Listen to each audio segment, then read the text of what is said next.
Well, we've had 2 gorgeous weekends of weather, that's for sure. As we head further into the summer, many of us will head to Lake Michigan to beat the heat. But before you go in the water, we do want to remind you about one of the dangers out on the big lake, rip currents, and how to get out of them. Ryan Titcombe is a water safety expert with the American Red Cross. He joins us tonight in studio. Ryan, thank you for joining us. You're welcome. This is Rip Current Awareness Week, and whereas I think a lot of people certainly have heard of rip currents, they know about them, do you find in your experience that people really know how to handle them if they find themselves in one? Typically not. Most of the time people will panic when they experience it. They feel the current pulling them away from the shore and they instantly panic. They don't remember. You have to swim parallel to the shore. Either direction will be useful, and when they panic they get further out into the lake or to the Great Lakes. Or they fight it. They want to fight that current to get right back in, and they forget how to get out. But first of all, let's talk a little bit about how rip currents form.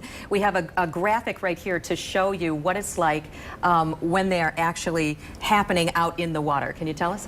Yes, as the current is formed, it usually starts either at breakwater with sandbars or along pier heads, different things like that.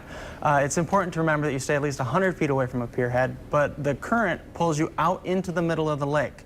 Most people, when they panic, they get fatigued because they're fighting it, trying to go directly back to shore. You need to swim parallel to shore in order to get out of the current. Okay. If you're not strong enough to do that, it is best to ride the current out into the lake by floating on your back.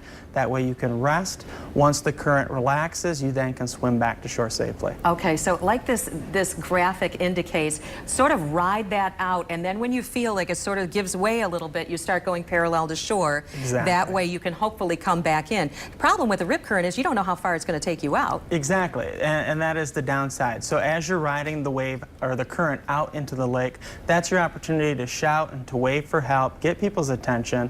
When the current relaxes, then you can swim back. But remember, always swim parallel to shore, not directly back to it. Right, because you're going to get tired. So tell us a little bit about, once again, how we see a lot of people jumping off the piers, and Yes. it looks like the kids are having a great time, but we all know how dangerous it is. Talk a little bit about rip currents around the piers, where all the lighthouses are and everything down the lake shore. Absolutely. The current is formed by riding along the pier head. So the longer the pier, the stronger the current potentially can be. Young people, anyone for that matter, likes to jump off that going into the deep water. However, we don't know the bottom. We don't know the current that is underneath the surface of the water. All we can see is the waves on the top. On a calm day, there still can be an underwater current. The problem there, you jump in, you don't know what you hit when you enter the water, and it pulls you out into the lake. Right.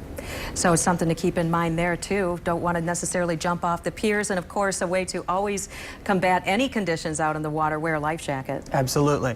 Coast Guard approved life jacket is the best way to stay safe in the lake. Okay. Ryan Titcombe, thank you so much for joining us. We appreciate it. Absolutely.